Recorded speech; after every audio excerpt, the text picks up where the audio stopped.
I want to give an answer to lembuzo or some questions ukuthi kungani sithakatheka or yes kungani sithakatheka kungani abelungu bengathakatheki izinto ezikanjalo. So njengoba umuntu besechazile, as I said, ukuthi I'm making a series of videos giving out ama explanations ezinto ezenzakalayo kwamoya.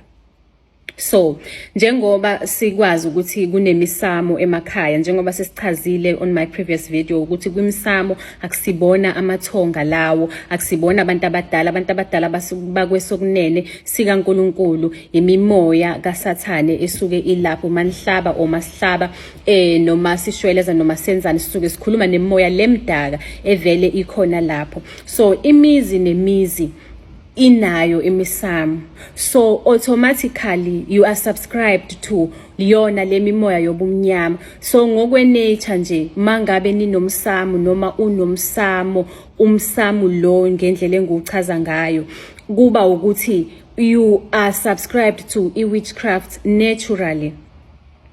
That is why kuba ukuthi imimoya iyakwazi ukuthi kuthole isondele kuwena. Once people understand ukuthi kunomoya okhanyayo, kunomoya wobumnyama, umoya wobumnyama iwona lo ebesiubiza thina ngani nge-traditional ways. Ebesiubiza nge-traditional ways. Anything that has to do with ama-sacrifices, that has to do with igazi, that has to do with ukuhlaba, indlela yobumnyama leyo, umoya ongcolile loyo. So manikwenza lokho naturally, so you subscribe to witchcraft, because lo muntu osuke kuthakatha usebenzisa yona le moya emnyama ingceku zikaSathane. So kahle kahle sidlala imimoya engcolile. That is why ukwazi ukuthi utholwe izinto. Mawumntwana obiyelwe ake silande sibuyele emuva, because kuningi umuntu asafanele ukuthi akusho, just not finding ways noma ukuthi ngakhipha kanjani or ngendlela that is going to be more understandable kubantu. But mangabe sihlehlisa noma umuntu athi kuyichaza ngendlela enzokwazi ukuthi niyibone niyizwe, understand ukuthi it's a spiritual war between ubumnyama nokukhanya. Thina sithi masizalwa singabantwana abangcwele, sizalwa simhlophe, sifike emhlabeni singenasono.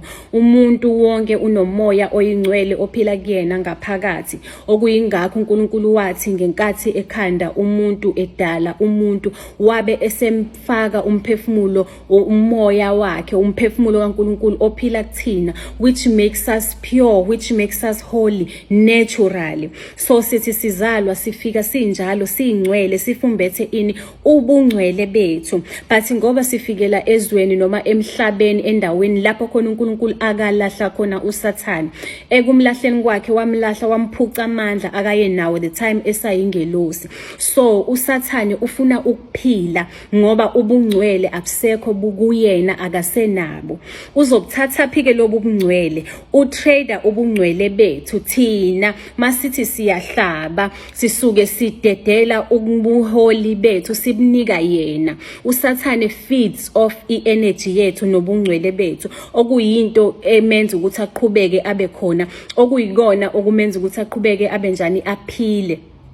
So mangabe sihlaba, mangabe senza izinto, that is us saying thatha ubungcwele bethu ebese yena sinikeza ubungcola kwakhe, bese mayisethatha ubungcwele bethu into engekho ngcwele siyazi ukuthi iphenduka ihlathi, siyazi ukuthi iphenduka zona zonke izinto ongahle uyicabange ayina order, of which yikona ke thina besinjalo. So ngifuna ukukhanyisa la ngicacisa ukuthi mangabe ubiyelwe umoya oyingcwele, lo moya owawuvele ukumbathile uzalwa, you are safe from ama-spiritual wars, you are safe and secured from imimoya emibi kaSathane. Ayikwazi ukuthi isondele kuwe, because wena you do not subscribe to them. Mangithi you do not subscribe to them, ngisho ukuthini? Awuhamba uguqe uthi ushunqisa impepho uthi uxhumana nabantu abangasekho emhlabeni, ebese sesichazile sathi abantu umphefumulo mawuhlukana nomzimba, umphefumulo ubuyela kumaker, ekhaya ubuyela kumdali, ubuyela kubaba, awubuyi uzohlala endlini koguqa. Ayikho yonke leyo nto leyo. So wena the minute uthi ushunqisa impepho, uthi ukhuluma nabantu bakini abadala bangasekho, usuke ungakhulumi nabo, usuke ukhuluma nale mimoya kaSathane. Kahle kahle uyisigqila semimoya yobumnyama kaSathane. So mina esizokwenza noma umuntu ambulelwe athunyelwe ukuthi amakakwenza ukuthi makazonikhipha kulezo zinto, kulezo ingcindezi, kulobo bumnyama lobo, ukuze nizokwazi ukuphila impilo enenkululeko.